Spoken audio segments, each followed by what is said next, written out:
que je sois bien pour élever bien mes enfants. Parce que quand j'étais pas bien, je passais beaucoup avec mon enfant. Donc,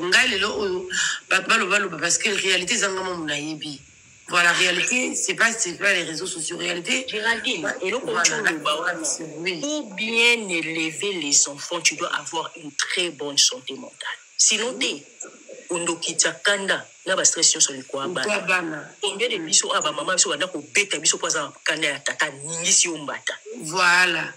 Stress biso bana ko beta biso mais à un certain moment maman biso bana ko sambela makasi à un certain moment pourquoi ni na beta bana na makasi. Maman biso ya ko tika ko beta ko peka so ko sel comme mona. Anga zipa makangi. Atalioti. Quand ta chambre ici on est les victimes de nos parents. Biso tozala ba victime ya ba parents na biso que maman azana ba ouais les athées moi lo bana bino ba les athées akomika ko be oseli kamutema za de dépasser mutune de jésus bien te a betio makasi na li comme peut-être amukio salaki ozomuna te jeje to so la ba nino ba live on a bien to so la live ça to so la pinza na kiti gros bisous chérie merci Luca voilà donc moi le but que non. On peut s'assurer le temps pour pas un déménagement, peut à déménager à on aura vraiment le temps de partager nos expériences, dans conseils, parce qu'il y a beaucoup de femmes à Koli nani koko la qui est très très difficile au fait. À Koli maman na kufa, à Koli na tante, les tantes n'ont jamais eu le temps à apprendre la valeur humaine. À Koli na ngolo nzambe, à Koli na grâce. Mais il faut que la base des alliés que non, tu apprends à ton enfant. Moi, j'ai appris beaucoup de choses. Maman, parce qu'elle est active. Sur ça, les camboisos, l'accent au beauté. Et il y a beaucoup de filles qui n'ont pas eu cette chose. Même Rosanna, camarade. À quoi la famille, la privée, la camarade.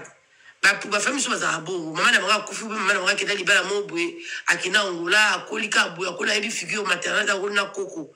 Et moi, je sais que Coco, la première chose, c'est bon. Coco, la moutou. Oh, ça, maman, on te zara différent.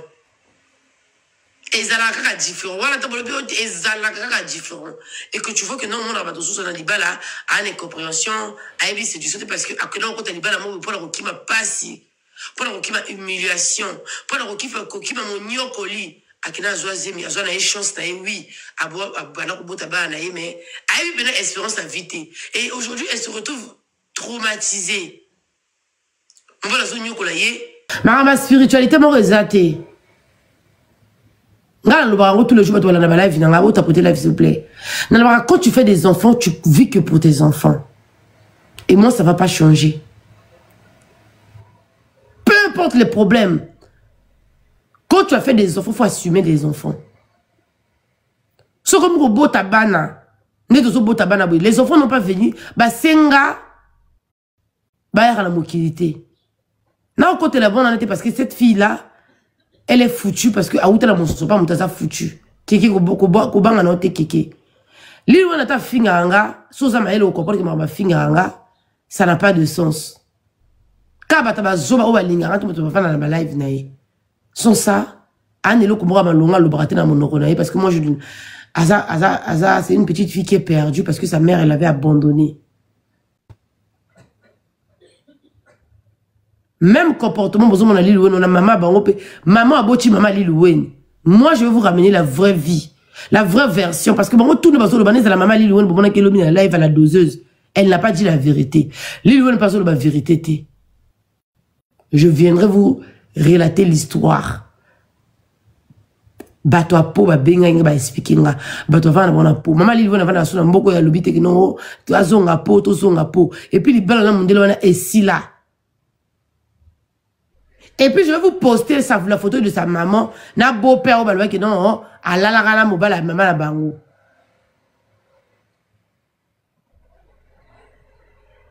Parce que ce qu'on colle ici moi na té.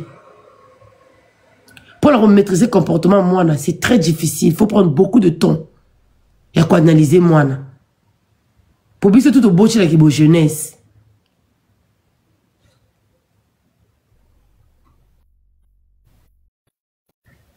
Au matin dans la doseuse, au lieu de la vérité, t'es. Ozoko ça les sous. Nga ko garana bongote. Moi na ta finga nga ali lo mo finga parce qu'elle connaît pas ma vie. Bata po ba bengi ba lobi nga, bato po ba pesi matière tout. On récupérera mon âge à 14 ans. Au même moment en Nigeria. Même là, au même moment en Nigeria, quand on parle tu n'étais pas tout le temps avec ta fille. On a éduqué moi à refuguer. Une fois même moi, on a pas comme on gagne là, comportement moi on a été. Moi on a ça à Okima.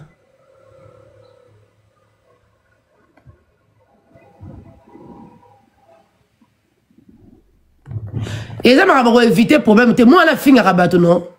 Sa fille elle m'insulte. N'a pas fini à peine. C'est que ma bateau. Ma rabat évite au lobaka. Et combien moi on a fini à rabattre dans les réseaux sociaux. Mon tapé que ça rate. C'est mieux d'éviter des problèmes. Éviter quel problème. Sa fille, elle est sur les réseaux sociaux. Aïe qu'on est sur mon réseau. Aïe qu'on est dans le réseau. On va en parler. C'est mieux d'éviter quel problème. Oh. Et comme c'est mieux d'éviter quel problème on a évité. Sa fille, elle m'insulte sur les réseaux sociaux. Moi, on a fini à ranga. Bah, aussi. Moi, on a la vérité. Maman, pas ça la vérité. Moi, je viendrai relater l'histoire. Tout à l'heure. Déborah. Je viendrai relater l'histoire.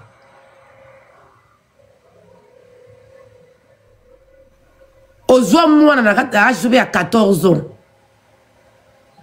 Oui, non, mon poto. Même là, on récupère qui moi, donc, moi, mon fils, il est venu en France, il avait 6 ans, 5 ans et demi, 6 ans. On a récupéré moi, on a 10 ans. J'ai fait beaucoup d'efforts d'apprendre comment on a le moi parce que j'ai compris que dans 5 ans, pour une mère que tu as laissé ton enfant, c'est déjà beaucoup. Il y a des mères même sur aux yeux. Moi, aux yeux, aux yeux, on a 5 ans. Au moment de l'éducation, moi, on a les abongotés. Parfois, on a 5 ans. Bonjour, quand on est dans le balabino. Au comment on a senga oh mais moi on a senga rabonini akokota kabanda kabato au moment oh même mon comportement boende ni so ozu moi on a bato bongo na za bongo c'est pas la peine à rebetailler c'est pas la peine à regangela il faut juste se faire comprendre na maloba ya pamba c'est ce que moi j'ai fait à mon enfant ngala elle a récupéré arcade. Ah, comment il faut oh non, maman, c'est pas moi qui a fait. J'ai compris que dans le bâtiment, il y avait que ma famille n'a pas besoin de blessé. J'ai compris que quand on a bête à belé. Donc, pour se défendre, il faut quoi ça. Et là, même moi, côté à bateau, médecin, pour moi, on a relaté qu'est-ce que tu as vécu pendant les 5 ans que ta mère t'a laissé. J'ai jamais dit ça. Que boza dans ma live, ma famille n'a pas besoin au Congo et moi moi-même j'étais pas au courant. Et c'est là où j'ai pris que non, il faut que je parle beaucoup avec mon enfant, il faut que je passe beaucoup du temps avec mon enfant, il faut la voyager à la moi nanga. Pour la yeba, comment maintenant voilà quand on est psychologue. C'est comme ça une mère doit se battre pour son enfant. Parce que vous pensez que non, élever un enfant, c'est du jour au lendemain comme ça. Voilà pourquoi vous comment bah la personne maman na soba congolais, on va teka la château rouge, va rapporter ka la bala ba comme ba rakai. Va continuer à avec qui gong, côté ka biloko. Bino ngapela za maman. Na kutu na mwana mobali. Oyo na moment difficile dans les cas la porte marano makasa zo sala mobali nga soit réseau soit yo. Nga mobali nga to coupa pont. Moi, je suis protégé pendant des années. Et pendant des mois à l'école.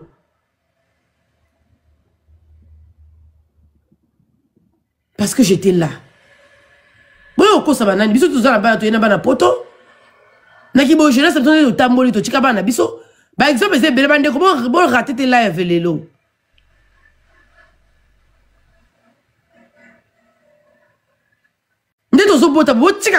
Pendant 3 ans, quand tu vas le récupérer, au comment non, ce qu'on récupérer moi na yo.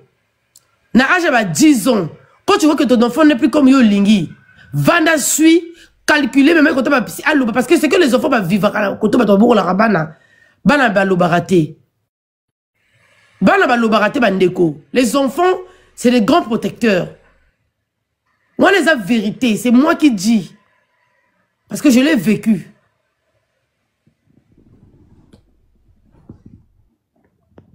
Ce que tu moi, on a kin. Au moins, on a un comportement qui a changé. Prends le temps de discuter avec ton enfant. Prends le temps Ata sali kabo eza grave ko beta ete ko gangele te. Na sala une fois na beta arcade mpata. On a la récupérer moi na hypotosika. Na pala lui olo ni ngana sali. Na yeba kate mon bala ngami na faut plus jamais faire ça Géraldine. Soit que fou dans l'école. Si le la beta moi na ngal sumbata te. Donc l'obara la moi nanga. La faire que comprendre les réalités. Regarde-moi, regarde d'où on vient. Regarde pourquoi je t'avais envoyé. Regarde tel sera moi nanga des vies réalités. C'est pas facile. Non ma ramoseur on ngabo loba na biso wana. Oh maman li no match la live loba na ma chérie. So na vendre de l'analyse. Okozano na raison te. Parce que tu sais, on sait que Orosa Kindumba, moi nana, elle n'était pas avec toi de côté mon corps. Mais quand tu fais ça, peu importe aux autres tika moi nana yo quelque part, prends toujours le temps que moi nana yo, av moi na maramosa la kate. Moi se retourne moi nana arcade aime mon coloté, on a la tata la bana mis arcade, jamais j'ai fait ça. Jamais de la vie. Mon fils il était avec ma mère. Akina tante nanga après akikota maman na biso nazot moi na maman na soza na bala na mboka na bango nazot moi na kotika moi na mboka na bala mais chaque mois na ko kinda bala je passe 1-2 semaines na bala la moi nanga je faisais ça donc mboka na vena maman so toujours qui ne même ça qui dans l'école la tokazaki akinani à l'époque akinani directrice té na l'époque akinani madame ya CP alaksa ba CP 1 CP2 na mboka na bango. J'étais avec mon enfant. Tu ne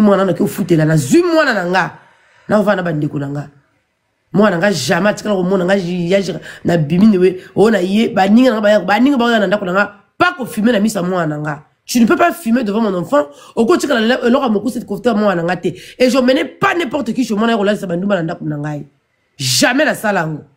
Jamais, jamais, jamais. Pour venir dans un scola. Scola, ça en a kin.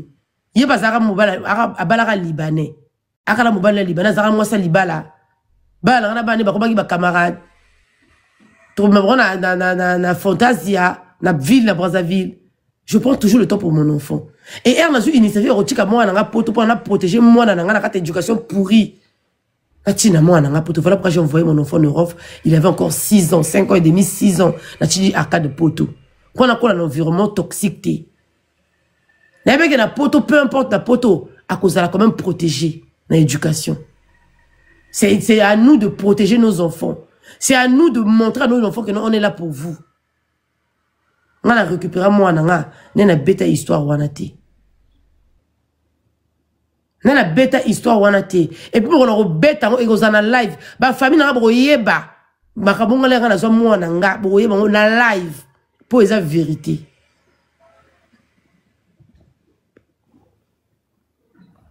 ils étaient dans ce condamné ne leur toujours merci mais elle a récupéré mon nanga la j'ai la chance quand même de récupérer mon enfant et on m'a balaka et on a bali. C'est ça que tu m'as bêté. Bah, on y aura qui non? Pour battre sous ma calissa route, non? Il a facile, hein? Non. Moi, j'ai pas, mon fils, a son éducation, autant, cousine, on a fait ça qui est. Et cause de notre éducation, on a parfois, on a fait ça dans moi, on a gâté. Et elle m'a bêté. Mais, et ça, bongo. Et que les gens qui ne veulent pas comprendre ça, on a m'a bêté. Mon fils, c'est tout. Et, ngala koba na ngala kola mondele. Eze lo kote nga kanga batama mutema teke na kanga lo kola mutema sala ma beza kaka non. Nazo partager que parce que nga il faut quand même ngala so ton ya quoi prendre quoi analyser moi nga na tala ba défaut moi nga na bi que oh eza défaut.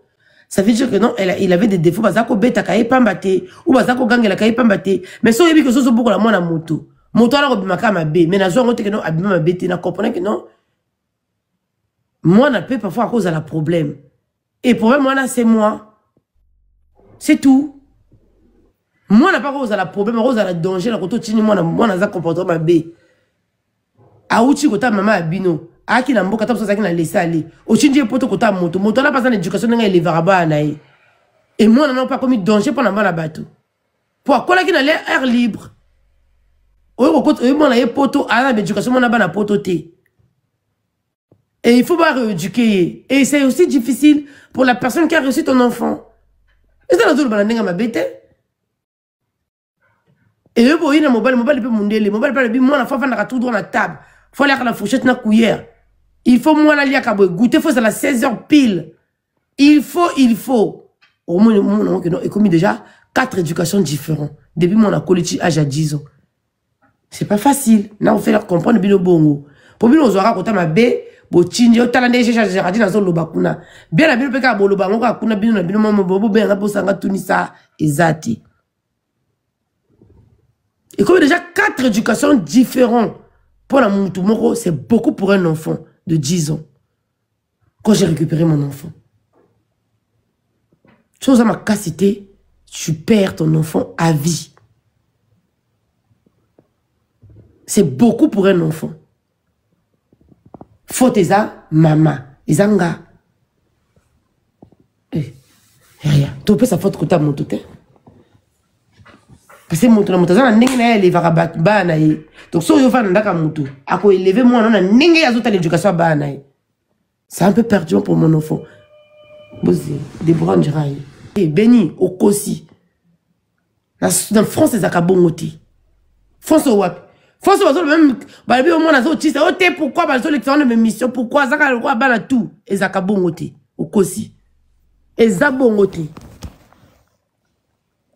okosi ezabongote na ko lobala mino que non bana mo bulu bazaka la bakata ba classe moi nazo perturber ba ninga la suite ezakate okosi moi je me suis constaté bana mo ke le kuta erbongo wapi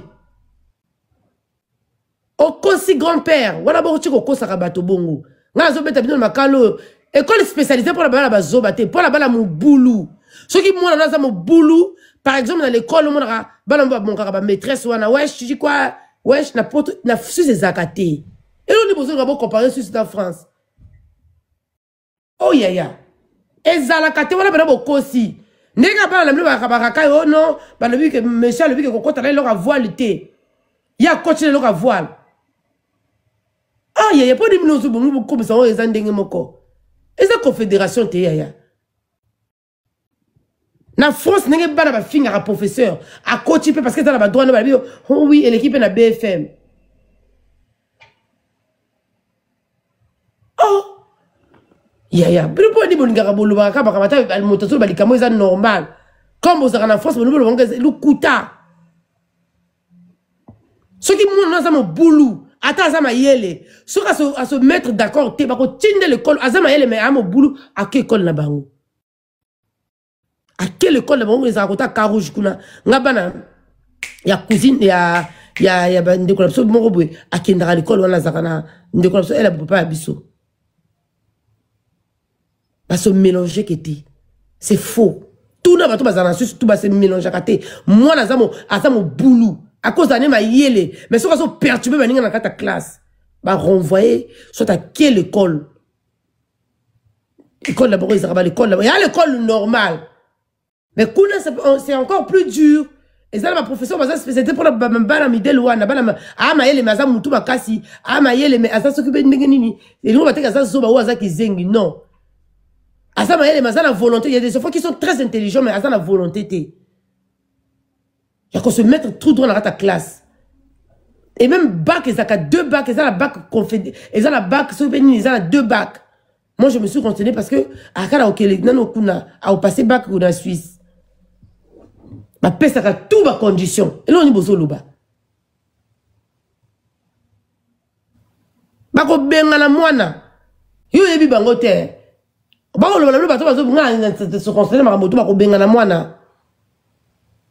Au perturbé maninga te mais na France ezalaka au moins mona mobulu boye a mon rapport à coach na ta classe babu ko la ta voile te ou ko sala boye te ya coach na Suisse ezalaka te ça ezalaka te makamwana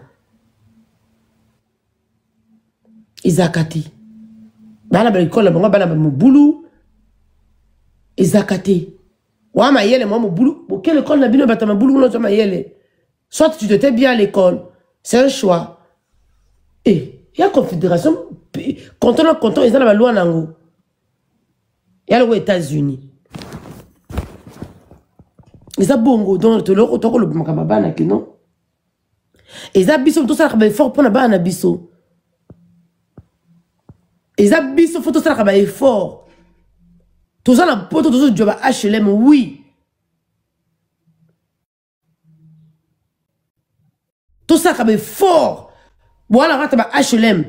Ozo bo tabala na yo. Zoa le temps que tu as mbongo. Assurance vie, et ta mbongo, ils épargne. Zoa mbongo, non. Épargner mon assurance vie. So après 10 ans, le bas paie son bon. Assurance, c'est que paie son bon. On va calculer, va paie son bon. Assurance vie, et ça bon épargne. Et ça. Et ça bongo.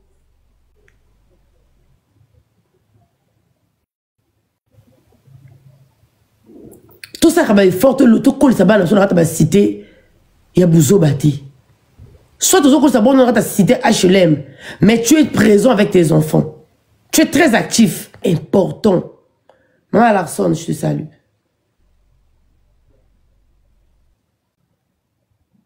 Il faut qu'on ait même 2 heures du temps. Qu'on aura temps et qu'on ait l'activité. Moi aussi, je pensais que ce n'était pas important. Elle a mon âge à 15 ans. Je me félicite moi-même. Parce qu'il y a ça là vraiment effort. Si tu es à la pote, donc il faut faire. Tout le monde a garde à vue, 15 ans, tu as garde à vue. Pas saison gars là, maman. Les maman Lil pas saison gars côté naïe. Parce que nous avons dit moi, nous avons maman Ndoki. Mara moi nazo sala pour zotala moi no bana so côté le mabodeli to chika barando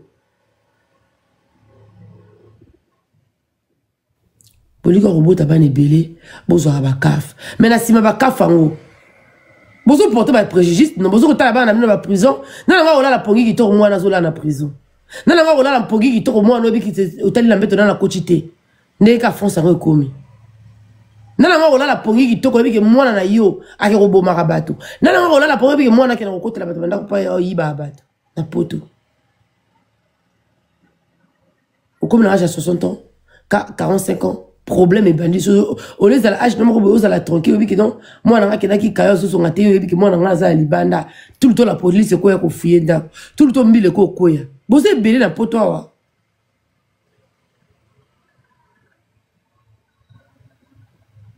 Il dit non robot tabane belé nebo ça j'ai beau tabane belé ngala boti mona moko boye na âge à 15 ans à prison a beti 15 ans à prison na préféré na bota te pour essayer ma parole c'est ngara a mona mwana e azo évoluer kitoko elle est mwana zo sala mwana ko bina mwasi azana promotion na musala il est bien éduqué et c'est ngozani o boya ko tinda ba to ba bota bane belé. Moi, je ne peux plus faire un enfant dans ma condition à François. Jamais. Déjà, école privée, à Radna, ça coûte beaucoup d'argent. Mobile langa a un endroit à café, tu as un endroit biloko anate. Tu fous 5 € ou 4 € boy à cantine. Ya moi na moko. Na néa combien? Ngala zo gabala ngaba lia bien ngala ko luba kino chakadine la taka perike lycée que voyager kende ke même bon ba nanga. Ce qui au monde que yo mona na yo faut la ta perike ba na ba za ba salité. 5,80 € ce peut combien oui. Gouben. Ça là non mais moi priorité na za ba nanga. Aka na zo sombe zo ça permis scooter zo sombe scooter. Année prochaine encore ça 16 ans, il faut abana ba petit boulot na miki en vacances. Na 18 17 ans ça lui permis 18 ans ce mutu kanaye. Au cas où tu capes 5 000 €, 10 000 €, faut que le moutou la bien. Oh, à cause ça, on a 5 ans. Moutou la bien.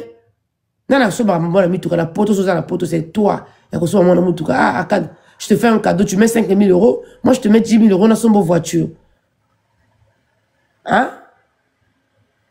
Après le reste, toi, tu vas travailler, tu rembourses un peu. Tu fais tes assurances. Parce que moutou keza m'a bébélé, plaque, assurance m'a bébélé. Bah, dépannage. Et ça, le ça les a projet. Une mère, nga fona kalisa bon pour la moana, nga mobali nga mnazo beaucoup la moana, nga. Ils ont eu ça ma perruque. Oh la taka. Moi ça mon la zabota qui n'a. Moi nga na bana nga. Nga qui n'a pas vacances tout ça, il y a projet vacances qui n'a 2 semaines. Et ça projet, et ça budget.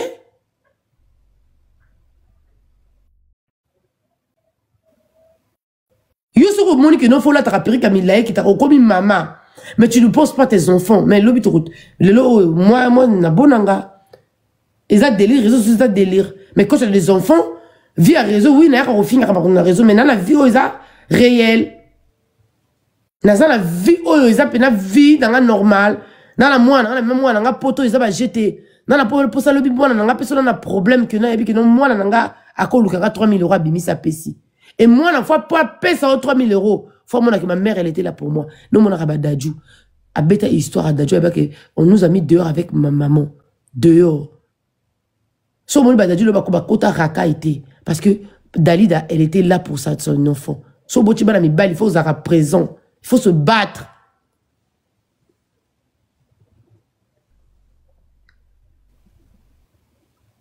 Prévenez ba rappeur au tout bazali bana ba sama ba kela ba la prison. MHD à kota prison.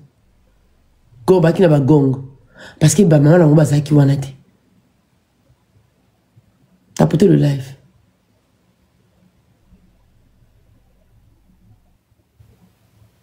Donc, bilo le boyo ou le baralabato que non, pour si réseaux sociaux sa vie réelle. Nga za na moi na na bote na ajni. Ma spiritualité mo rezaté. Nga le baro tout le jour to la na live na ngabo tapoter live s'il vous plaît. Na la quand tu fais des enfants, tu vis que pour tes enfants. Et moi ça va pas changer. Peu importe les problèmes. Quand tu as fait des enfants, faut assumer des enfants. So comme robot tabana. Les enfants n'ont pas venu. Bah, senga. Bah, il y a la moquilité. Non, côté la bonne honnêteté, parce que cette fille-là, elle est foutue, parce que, à où t'as la monson, pas mon foutue. Kéké, kobanga na ote kéké. L'île où on a ta fingaranga, soza ma elle au comprendre que ma fingaranga, ça n'a pas de sens. Kaba taba zoba ou balingara, tu me fais dans la live naïe.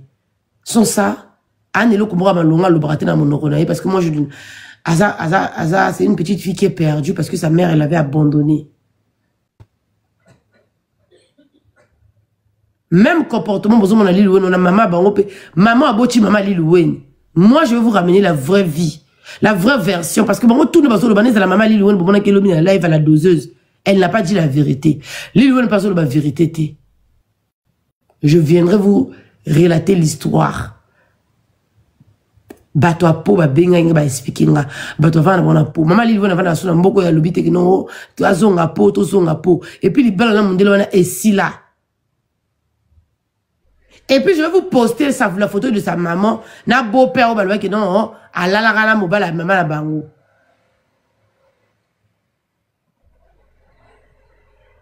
parce que ce qu'on colle ici moi na té. Pour leur maîtriser le comportement, moi, c'est très difficile. Il faut prendre beaucoup de temps. Il y a quoi analyser, moi. Pour bien tout au beau chez la jeunesse.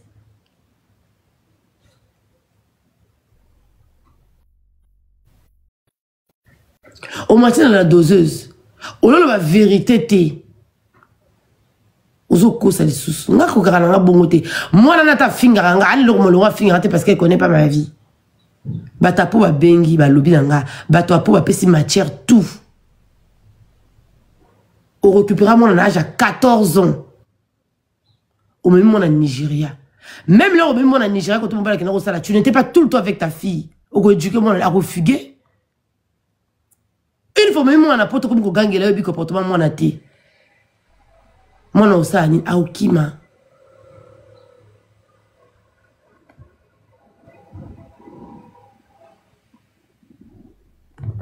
Et ça m'a évité le problème. Moi, la fille à rabattre, non. Sa fille, elle m'insulte. N'a pas fille à peine. C'est que ma bateau. Ma évite au lobaka. Et comme il y a moi, la fille à rabattre, dans la réseau, mon tapé que ça rate. C'est mieux d'éviter des problèmes. Éviter quel problème? Sa fille, elle est sur les réseaux sociaux. Elle est sur le réseau. On va en parler. C'est mieux d'éviter quel problème?